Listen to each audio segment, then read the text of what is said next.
tersebut. Ini hanya konsep saja prinsip pembelajaran di kurikulum Merdeka, di antaranya Bapak Ibu bisa lihat di depan. Ini hanya teoritis. Nah, kemudian ini pembelajaran berdiferensiasi. Pembelajaran berdiferensiasi itu pembelajaran yang pelaksanaannya disesuaikan dengan keadaan peserta didik, dengan tetap memberikan hak yang sama untuk semua peserta didik sesuai dengan kebutuhan dan perbedaan setiap individu. Nah, pembelajaran berdiferensiasi ini dilakukan dengan memperhatikan keragaman peserta didik, diantaranya kesiapan belajarnya, gaya belajarnya, kemudian minatnya di mana. Dari keragaman ini ada 6 tipe pembelajaran berdiferensiasi. Ada elemen pembelajaran berdiferensiasi, diantaranya diferensiasi ini berarti berbeda-beda ya. Diferensiasi pada konten materi, diferensiasi pada proses pembelajaran, diferensiasi pada lingkungan belajar, maupun diferensiasi pada produk. Seperti apa itu, Bapak Ibu bisa lihat di depan. Kalau diferensiasi pada konten atau materi, misalnya materi pembelajaran disesuaikan dengan kesiapan peserta didik berdasarkan kompleksitasnya, berarti mudah sulitnya materi. Misal, kompetensi yang akan dicapai yaitu mengurutkan dan membandingkan bilangan bulat terkait dalam keseharian. Nah, pendidik dapat melakukan diferensiasi terhadap pemahaman konsep bilangan bulat peserta didik di kelas. Misalnya, kalau bilangan bulat ini kan berarti dasar membandingkan bilangan bulat, berarti dia harus tahu dong bilangan bulat itu apa dan sebagainya. Misal pada saat asesmen awal, ternyata ada siswa yang tidak tahu bilangan bulat itu apa. Berarti Bapak Ibu kasih kompetensinya membandingkan bilangan bulat itu, mereka tidak bisa karena mereka tidak tahu bilangan bulatnya apa. Makanya dipilah, dan tidak mungkin semua anak tidak tahu. Kalau ada anak yang tahu dan tidak tahu, treatmentnya dikasih berbeda sesuai dengan konten materi atau materi yang dikuasai oleh siswa tersebut. Yang kedua, dari segi strategi. Nah, dari segi strategi ini disesuaikan dengan kemampuan penerimaan atau keterampilan peserta didik yang tadi gaya belajarnya. Ada yang audio, ada yang visual, kinestetik. Jadi kalau misalnya anak yang audio bisa dikasih materinya dalam bentuk mendengar, misalnya yang lebih memfokuskan ke mendengar. Kalau visual, gambar. Kalau kinestetik, praktek. Jadi proses pembelajarannya berdiferensiasi sesuai dengan gaya belajarnya siswa. Kemudian ada diferensiasi produk. Kalau Katong kasih tugas biasanya satu, bikin poster, semuanya bikin poster.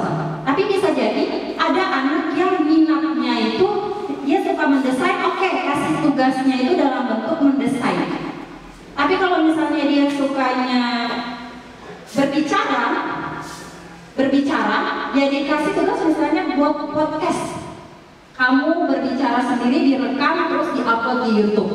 Jadi produk dari tugas tidak harus sama rata untuk semua peserta didik, disesuaikan dengan minat dari peserta didik itu sendiri. Dan yang terakhir, diferensiasi lingkungan belajar. Nah, ini sudah pasti dilaksanakan. Kenapa? Karena ini disesuaikan dengan minat peserta didik juga. Kayak di kurikulum Merdeka, seni budaya itu sudah tidak, kan ada aspek dalam seni budaya, seni tari, seni musik, seni teater, seni rupa. Nah, siswa bisa disuruh memilih dia mau yang mana sesuai dengan minatnya dia. Jadi itu yang dimaksud dengan pembelajaran berdiferensiasi pada 4 elemen ini. Nah, sebelum menyusun perencanaan pembelajaran, kita sudah pasti tahu bahwa ini pasti pembelajarannya harus berdiferensiasi, karena tidak mungkin dalam satu kelas, idealnya tidak mungkin dalam satu kelas itu semua orang sama atau homogen, pasti heterogen. Sehingga di awal, sebelum menyusun perencanaan pembelajaran, yang kita lakukan adalah melakukan asesmen awal guna mengidentifikasi kebutuhan belajar peserta. Asesmen awal ini ada beberapa guru yang salah mengartikan. Sebelum asesmen awal di kurikulum Merdeka, di K13 sendiri kita sudah kenal dengan ada pretest. Ada pretest, ada post-test. Dan kalau diartikan juga sama, pretest itu tes sebelum dilakukan pembelajaran. Nah, asesmen awal juga tes yang dilakukan sebelum pembelajaran awal. Tapi dua ini punya perbedaan.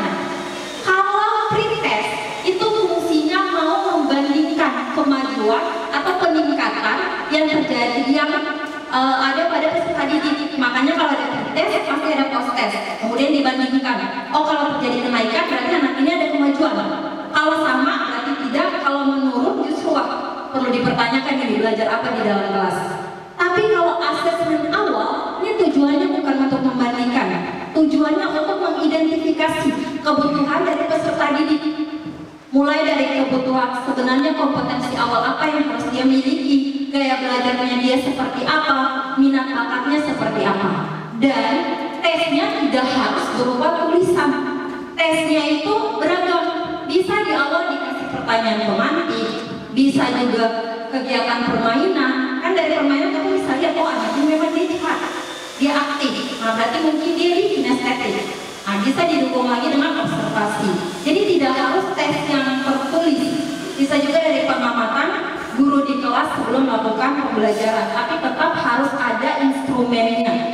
Terserah mau dipilih instrumennya apa dan teknik penilaiannya. Nah, dari asesmen awal itu baru kita bisa melakukan. Dari asesmen awal kita bisa tentukan pembelajaran diferensiasi apa yang mau kita lakukan. Baru setelah itu kita susun rencana kegiatannya dari awal sampai akhir. Nah, ini siklus belajar. Jadi kalau di kurikulum Merdeka, siklus belajarnya itu berkaitan antara kurikulum, asesmen, dan pembelajaran. Yang dimana ketiga hal ini mencakup di dalamnya profil pelajar Pancasila dan profil pelajar Rahmatan lil Alamin. Nah, ini biasa disingkat P5 PPRA. Jadi kalau saya bilang P5 PPRA itu maksudnya yang tadi Proyek Pancasila dan Rahmatan lil Alamin.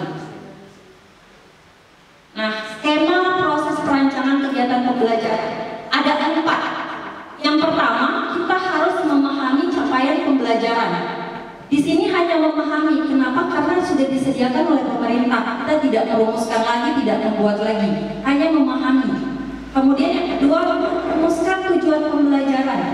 Kalau K13 ada KI, KD, indikator tujuan pembelajaran. Nah, kalau ini yang pemerintah sediakan hanya CP atau capaian pembelajaran. Tujuan pembelajarannya kita rumuskan sendiri.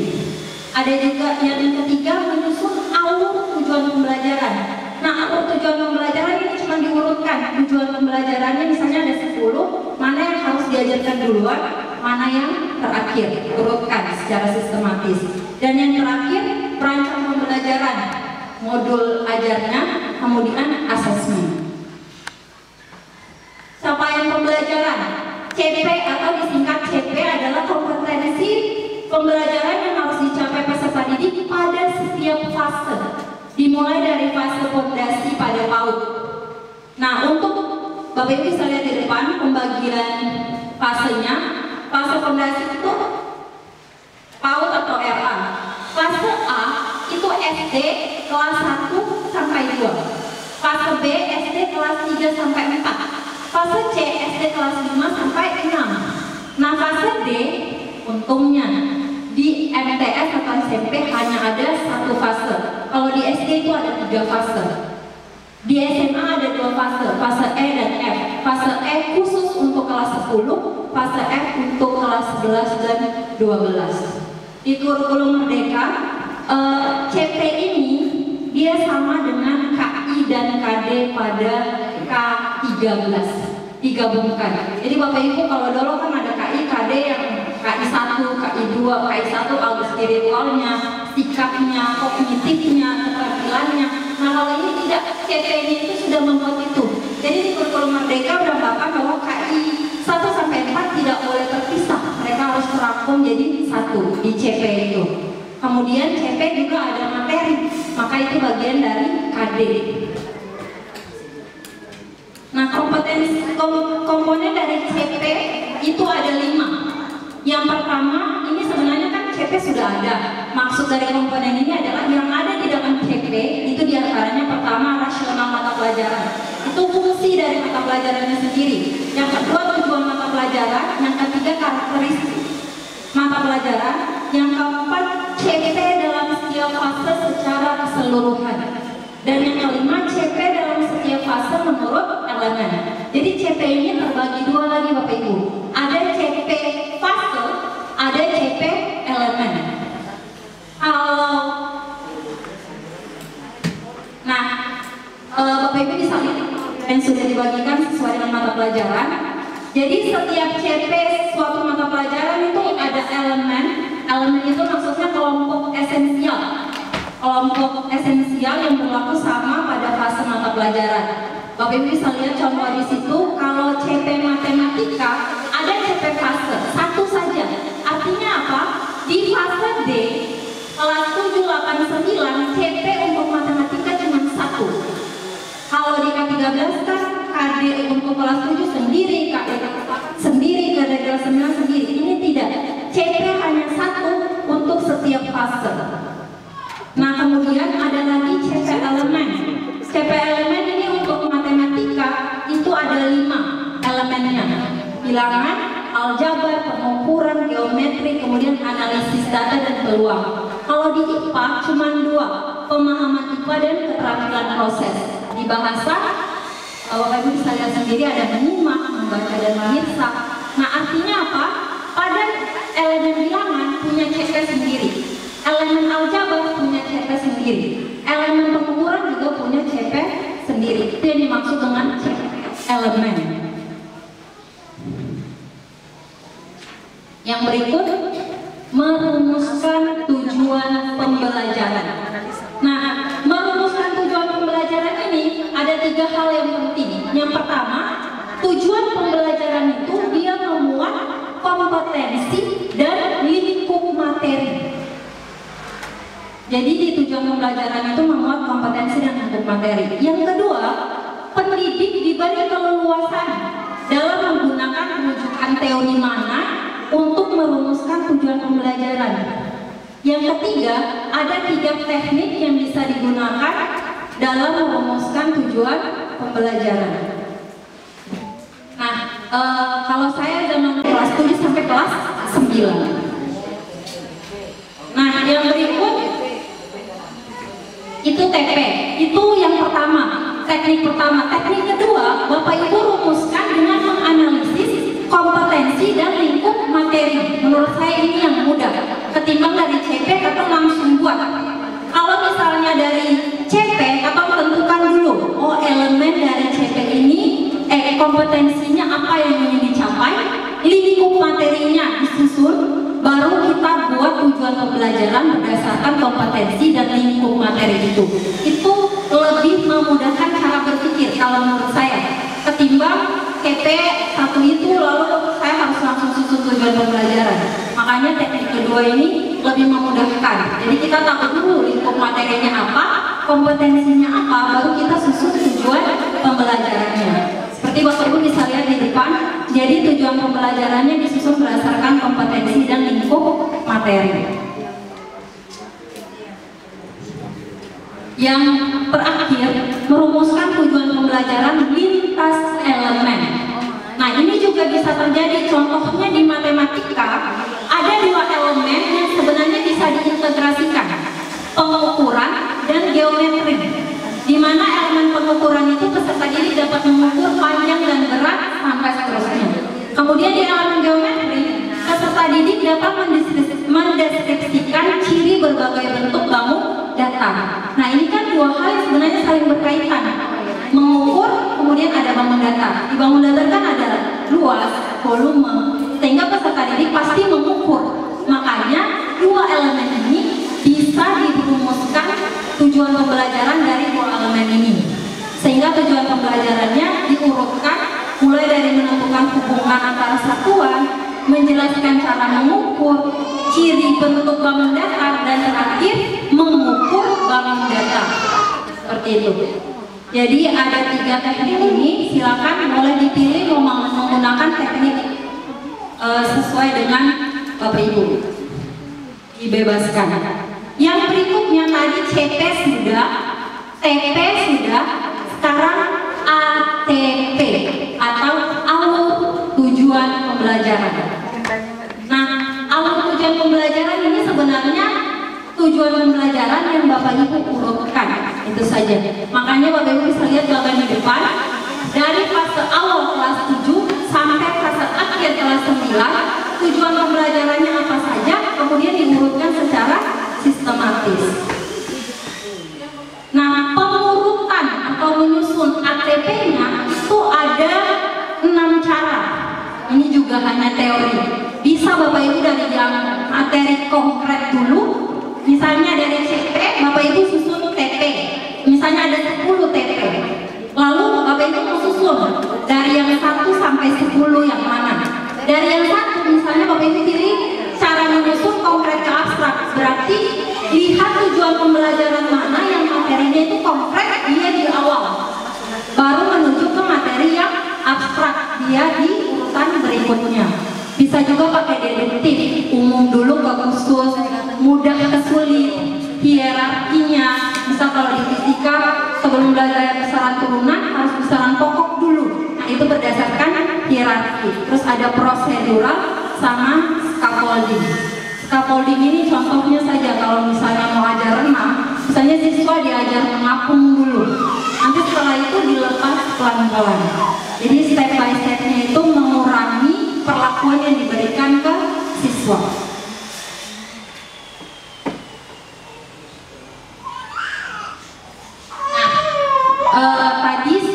Tadi tidak ada 3 komponen penting dalam merancang pembelajaran tadi, diantaranya CP, TP, ATP.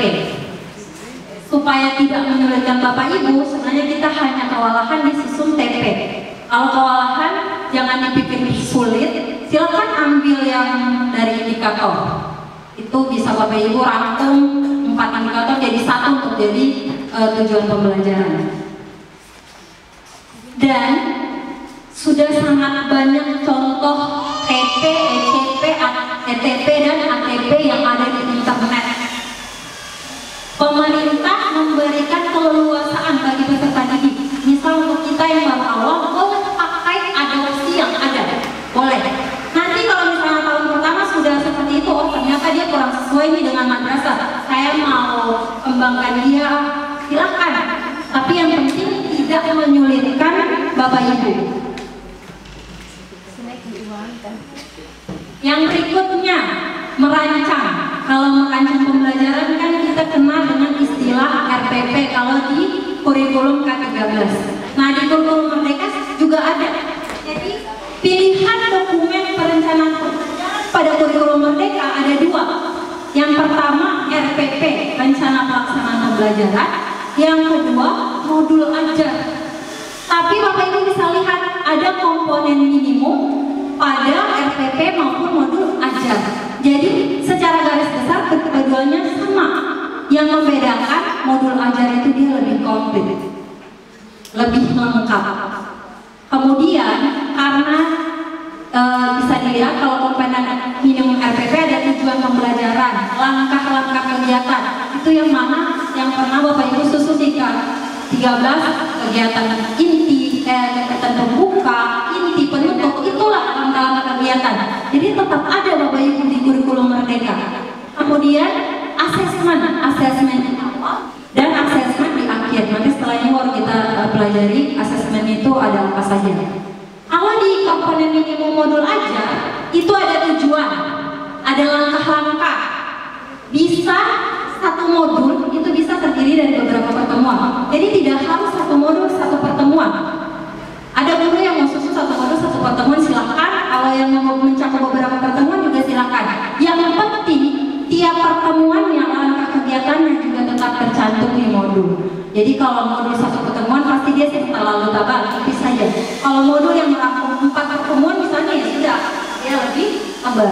Bedanya hanya covernya 1. Kalau bikin modul tiap pertemuan ya cover satu-satu gitu. Kemudian ada rencana asesmen awal, rencana asesmen akhir, kemudian dilengkapi dengan media pembelajaran.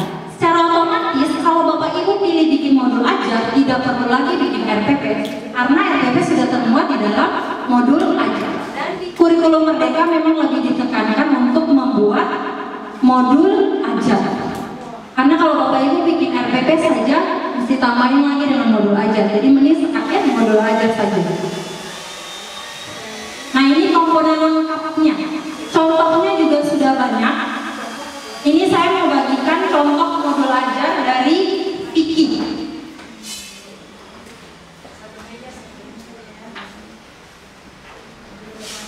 Jadi ada komponen lengkap modul ajar. Di antaranya ada informasi umum, sama kayak di K13. Sekolahnya, kelasnya, fasenya, semesternya. Nah, di dalam informasi umum itu memuat identitas penulis, kompetensi awal yang harus dimiliki oleh penulis, profil pelajar. Nah, Bapak Ibu, tadi profil pelajar yang P5 PPRA itu harus diintegrasikan ke dalam mata pelajaran, sehingga dalam membuat modul ajar P5 PPRA-nya harus dicantumkan di dalam modul ajar. Itu di bagian profil pelajar. Kalau di sekolah negeri mereka cuma satu, profil pelajar Pancasila. Kalau di sekolah madrasah berarti kita punya dua profil, profil pelajar Pancasila dan profil pelajar rahmatan lil alamin. Nah, itu ada elemen-elemennya. Ambil elemen juga tidak semua, beberapa saja. Nanti dijelaskan oleh materi berikutnya. Ada juga sarana dan prasarana, kemudian target peserta dan model pembelajaran yang digunakan.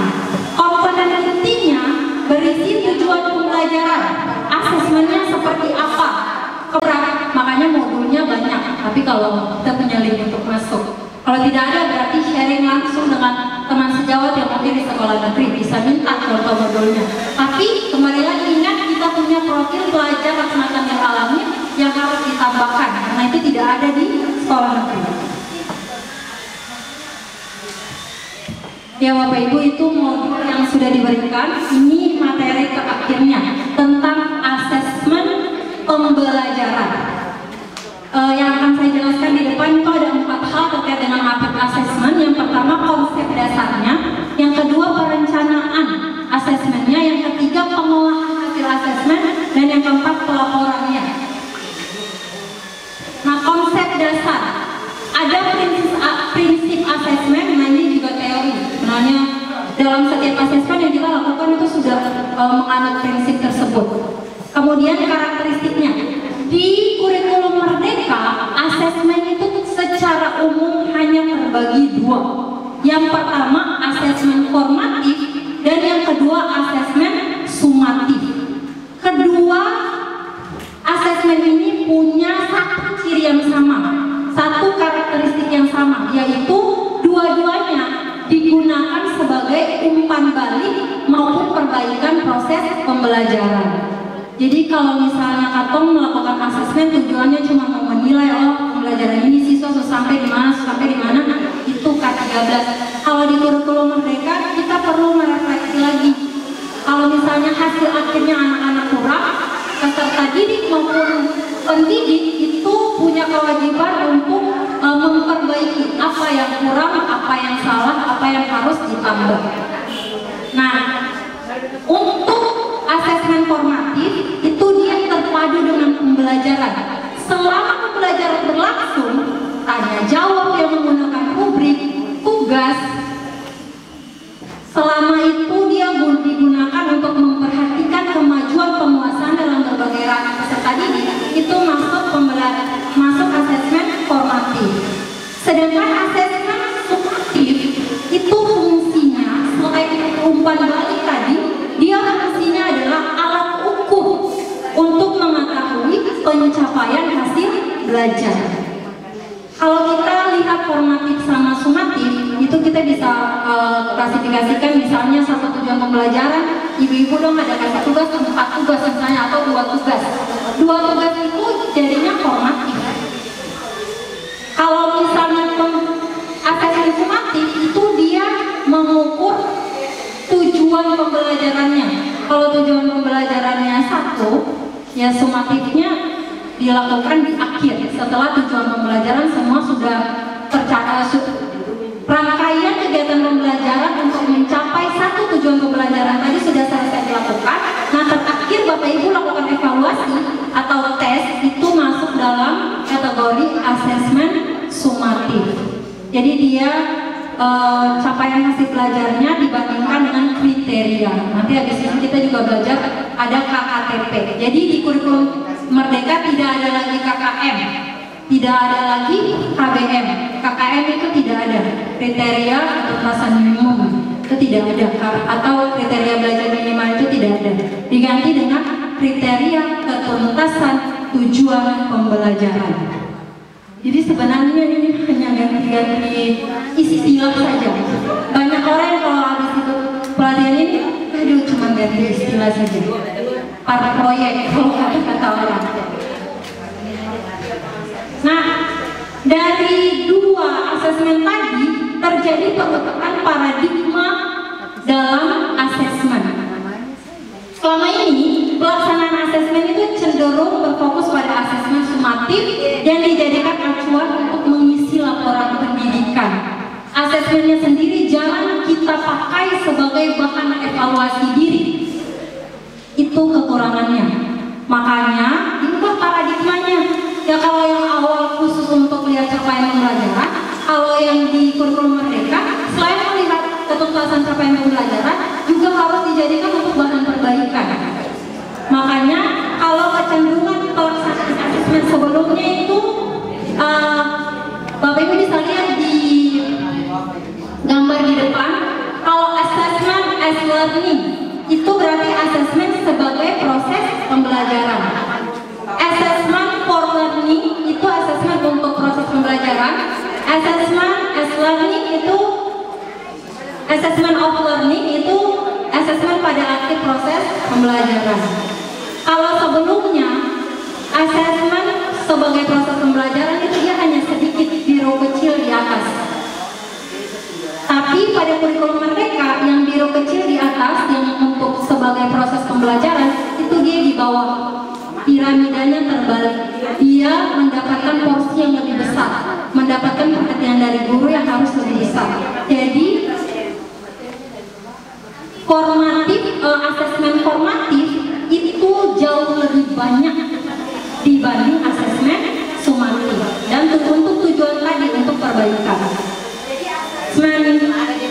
Sebagai pembelajaran asesmen formatif tadi. Nah, pelaksanaan asesmen formatif dan sumatif ini ada perbedaan dalam pelaksanaannya. Kalau formatif dilakukan terus-menerus bersamaan dengan proses pembelajaran, menggunakan teknik sesuai dengan target dan tujuan, memberikan umpan balik, kemudian berorientasi pada perubahan, bukan sekedar memenuhi ketuntasan nilai. Itu tujuan dari asesmen formatif. Kemudian dia bersifat informatif. Dari hasil asesmen ini ada informasi tentang peserta didik maupun pendidik yang bisa kita peroleh. Nah, kalau asesmen sumatif itu dilakukan untuk mengonfirmasi capaian pembelajaran peserta didik. Bisa akhir lingkup materi, bisa per semester, bisa di akhir tahun. Makanya kalau misalnya Katong ada penilaian harian berarti itu masuk di sumatif lingkup materi. Kalau PAT sama PAS itu berarti sumatif akhir semester atau sumatif akhir tahun. Hanya perbedaan nama saja. Esensi yang diperlukan tadi itu dua penilaian ini harus bisa jadi umpan balik dibanding dengan tugas utamanya untuk mengukur capaian pembelajaran. Nah, perencanaan